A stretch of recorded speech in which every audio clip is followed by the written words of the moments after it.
Bueno, el lucro volvió a tomarse la discusión estudiantil. Un informe de la Comisión Investigadora de la Cámara de Diputados, entregado este martes, dio cuenta que al menos 7 universidades de nuestro país estarían retirando utilidades evadiendo la ley. Estamos junto al diputado de la Democracia Cristiana, Mario Venegas, miembro de esta Comisión Investigadora, con quien vamos a conversar sobre este tema. Diputado, muchas gracias por acompañarnos a esta hora. No, muchas gracias a ustedes. Diputado, ¿cuánto tiempo se toma esta comisión para finalmente llegar a las conclusiones que usted nos va a explicar a continuación? Alrededor de 10 meses. 10 meses. Desde agosto del 2011 hasta junio del 2012. ¿Y qué concluyen? Habíamos visto, yo presenté una nota que dan universidades con nombre y apellido que estarían retirando esta utilidad, algo que está prohibido por ley, de hecho. Pero yo quisiera partir haciendo una precisión al respecto.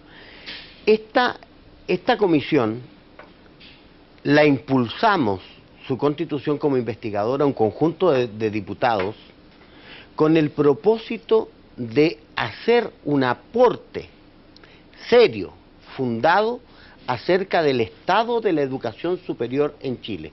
Así nace. Así nace.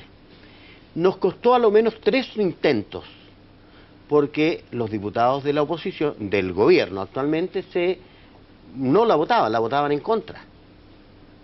Y muchos otros no se conseguían los votos necesarios en muchas oportunidades para constituirla. Es más amplia que el tema del lucro, ¿ya? Era una investigación sobre la educación superior, el estado de la educación superior en Chile.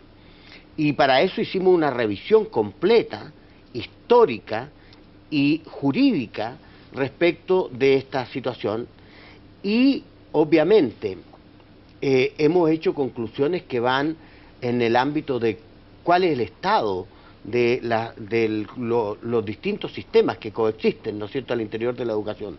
Desregulación, normativa, que los incentivos estaban puestos, ¿no es cierto?, en la cobertura, en el aumento de la cobertura, en el desarrollo de la industria privada, ¿no es cierto?, porque es una verdadera industria la que se desarrolló. Y obviamente, dentro de ese contexto, el tema del lucro adquiere una dimensión súper importante. Por lo demás, está en consonancia con los movimientos sociales, ya no solo estudiantiles. Ese es el marco en el que se desarrolla esto. Y recuerda que los movimientos estudiantiles hablan de mejorar la calidad de la educación, ¿no es cierto?, un reforzamiento de la educación pública y, entre otras cosas, fin al lucro. En ese contexto es que se da esta...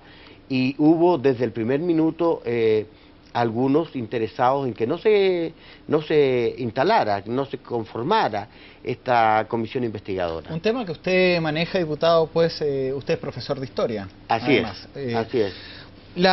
¿Cuáles son los parámetros entonces que se manejaron para esta investigación que usted hacía esta aclaración que no solamente trata del lucro? ¿Cuáles fueron las conclusiones?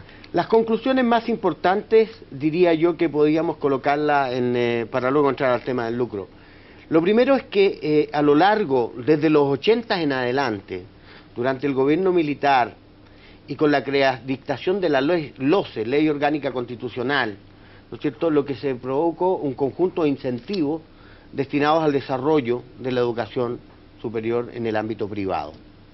Cuando los incentivos están puestos en un determinado sentido, obviamente, esto significó que se expandió a lo largo de los años este sector de la educación superior, en desmedro de la educación pública, porque incluso, como se pudo constatar en la comisión, hay condiciones desiguales en que compiten. Voy a ponerle un ejemplo. Los aportes basales a las universidades privadas han ido disminuyendo. Las universidades, públicas. Las universidades públicas, a diferencia de las privadas, no pueden endeudarse para poder hacer, ¿no es cierto?, procesos de expansión conforme aumenta la demanda. Algunas políticas que se diseñaron incluso durante los gobiernos de la concertación aparecen ahora, ¿no es cierto?, como incentivo a determinadas prácticas que resultan inconvenientes hoy, como por ejemplo la acreditación asociada al CAE, crédito con aval del Estado. Claro. La motivación de las universidades, muchas, para acreditarse por un año era acceder al CAE, porque estaban ligados ambos elementos, y eso no necesariamente decía razón con la calidad, que es lo que nosotros estamos persiguiendo. Tenemos algunas consultas de Twitter, diputado, yo sé que usted también ocupa esta red social, vamos a abrir entonces la entrevista también a los televidentes. La primera consulta ya comienza a aparecer en pantalla y la hace Pablo Enrique, dice: ¿qué siente que el ministro ningunee el trabajo realizado por la comisión? ¿Hay alguien que lo respete? El ministro Harald Beyer se refirió al trabajo realizado, bueno, ahí Pablo ocupa un término ningunear, pero dice que usted explíquelo. Sí, la verdad es que a nosotros nos sorprendió porque efectivamente el señor ministro le restó toda importancia. Y esto a nosotros nos parece una afrenta a un órgano del Estado como es el Parlamento y a la Cámara. El ministro aseguró que no ha recibido ninguna denuncia formal y concreta, para ser más exacto. Es que ahí es donde tenemos una diferencia absoluta. El señor ministro, días antes o semanas antes de que estallara la situación de la Universidad del Mar, aseguraba no tener, ¿no es cierto?, atribuciones legales para poder investigar. Y hoy día está en la Universidad del Mar, auditando las cuentas de la Universidad del Mar y fiscalizando, ¿no es cierto?, esa situación. Con lo que queda demostrado que sí tiene facultades para poder investigar. Y es más, yo le he pedido hace 3 semanas a lo menos, a propósito de esto, le he pedido a través públicamente que por qué nos atenemos una actitud proactiva, nos adelantamos y vamos y fiscalizamos todas las universidades. Mire, para no encontrarnos con estos problemas. Sobre lo mismo hay otra consulta que habla justamente de lo que usted está diciendo, diputado, lo hace Gabriel Soto. ¿Por qué el Mineduc, el Ministerio de Educación, no ha fiscalizado a las universidades y no ha detectado estas irregularidades? En el informe nuestro y en las conclusiones somos categóricos, llegamos a la convicción que no ha habido voluntad, y no es solo de este gobierno, nosotros decimos que no ha habido voluntad en los últimos 20 años de los distintos ministros de usar. Puede que sean débiles las atribuciones y las facultades, y entonces pues, corrijámoslas, pero que no existan, en eso llegamos a la convicción de que no es así. Invitamos a la comisión, estuvo la Contraloría General de la República, invitamos a Impuestos Internos. ¿Sabes lo que nos dijo Impuestos Internos? Que las universidades están exentas de pagar impuestos de primera categoría.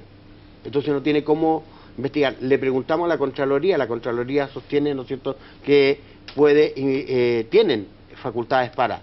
Después le preguntamos al Ministerio de Justicia, en la persona del Ministro de Justicia, y le preguntamos si qué tenían que ver con ellos. Nos dijo que todo lo que es otorgamiento de la personalidad jurídica no lo hace el Ministerio de Justicia, sino lo hace, para estos efectos, el Ministerio de Educación. Diputado, ¿por qué las universidades nombradas finalmente pudieron ser nombradas, valga la redundancia, producto de una discusión ahí? Tengo entendido, por lo que leía en la segunda hoy día, que hubo parlamentarios que no querían, de hecho se obtuvieron a que esta información de estas 7 universidades, que son la Universidad del Desarrollo, la Universidad de Viña del Mar, la Universidad del Mar, la Universidad Andrés Bello, la Universidad de las Américas, la Universidad Santo Tomás y la UNIAC, estas 7, fueran nombradas. ¿Qué pasó ahí? Yo le quiero contar que el informe final va a tener más de 400 páginas. Y allí está reseñado todo lo que aconteció en la comisión investigadora, con los testimonios, con las declaraciones, con las intervenciones de nosotros los parlamentarios, y las conclusiones son, bueno, considerando conclusiones y propuestas. Estas universidades que aparecen mencionadas, después de señalar en las conclusiones que esta comisión recibió antecedentes en el marco de la comisión sobre diferentes mecanismos. Hay 9 o 10 mecanismos distintos por los cuales se puede sacar excedentes de las universidades, ¿ya? Tenemos alto sueldo a miembros del directorio, externalizar servicios relevantes, las universidades están exentas de impuesto a la renta, ¿no es cierto? El directorio, vender universidades. Yo voy a poner un ejemplo, dígame usted si no hay lucro. Un paquete de universidades se vendió a un consorcio internacional, Laureates. 250 millones de dólares significó esa transacción. Si uno tiene, cualquier actividad económica tiene una rentabilidad promedio de unos 10%, alrededor del 10%. Si usted invierte 250 millones de dólares es porque quiere obtener una rentabilidad. Serían 25 millones si mantuviéramos esos 25 millones de dólares anuales. Diputado, usted está viendo en esa pantalla que está ahí a Gabriel Boric, que es el presidente de la FECH, a quienes ustedes también recibieron durante esta jornada. Haciendo el link con Gabriel, que es presidente de una federación estudiantil, quiero hacer y mostrar una pregunta que hace Max Valdés, que es estudiante, dice, de la Universidad del Desarrollo. ¿Qué herramientas tienen los estudiantes para ejercer ellos también el rol de fiscalizadores? Una excelente pregunta para todos los estudiantes que, además, en especial a los estudiantes de estas 7 universidades que han sido nombradas. Claro, efectivamente. Nosotros hemos hablado en algún minuto con, bueno, primero que nada, la Confech nos pidió conversar a nosotros. Ellos, para ser sinceros, tenían bastantes dudas de que hubiera un informe que se atreviera a señalar con claridad y no que fuera un informe, ¿no es cierto?, consensuado y que al final no... Por eso que no llegamos a acuerdos para que los diputados, ¿no es cierto?, de gobierno pudieran votar. Mira, en mi mano tengo las conclusiones que enviaron a la comisión. Este es el documento formal. 2 hojas. 2 hojas. Aquí está. 2 hojas. En los 2 últimos años el tema central de la discusión y en los medios, ¿no es cierto?, ha sido el tema del lucro. En este documento no se menciona en ninguna parte lucro. Esto te da cuenta de la seriedad con que tomaron y era por eso muy difícil. ¿Cómo pueden ellos, nosotros, hacer la trazabilidad? Nos fue muy difícil. Estuvo muchos testimonios. María Olivia Monkever, que ha escrito 2 libros en torno a este tema.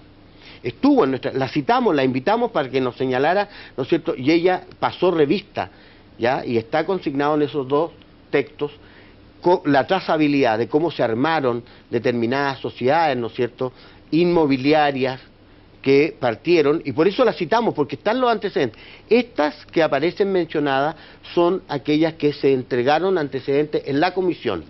Ahora, nosotros decimos también aquí con toda sinceridad que la mayoría, los 7 que votamos favorablemente, llegamos a la convicción de que esta puede ser una práctica generalizada en el conjunto de las universidades. Diputado, para finalizar, tengo entendido que durante hoy miércoles ustedes se van a reunir también con el fiscal nacional, Saba Chaguán, para entregar antecedentes. ¿Qué es lo que van a hacer con el fiscal? Lo primero es que nosotros somos una comisión investigadora, no somos un tribunal, entonces no podemos imputar delitos ni podemos investigarlos. Está limitado a hacer esto, que queríamos que fuera un aporte al conjunto de la sociedad chilena y a todo lo que es el movimiento que hay pro defensa de la educación pública, una educación de calidad más equitativa, etcétera. Entonces, queremos entregarle los antecedentes al señor fiscal nacional para que ellos, que están investidos con la autoridad por la ley, puedan investigar. Que queremos pedir concretamente que puedan investigar y que en lo posible el señor fiscal nacional designe un fiscal, ¿no es cierto?, exclusivo, que se dé a la tarea de que al cotejar todos estos antecedentes existentes se configuran o no delitos que puedan ser eventualmente perseguibles y sancionados. Ya, pues diputado, muchas gracias por acompañarnos hasta ahora en Canal 24 Horas. Yo sé que usted es diputado por la Araucanía, así que queda invitado para cuando la 9ª región haga noticia por lo bueno o lo malo, pero siempre es bueno tener una voz ahí de la región. Se lo agradezco mucho y un saludo para toda la gente de mi región, por supuesto. Ya, pues, hasta luego, diputado. Hasta luego.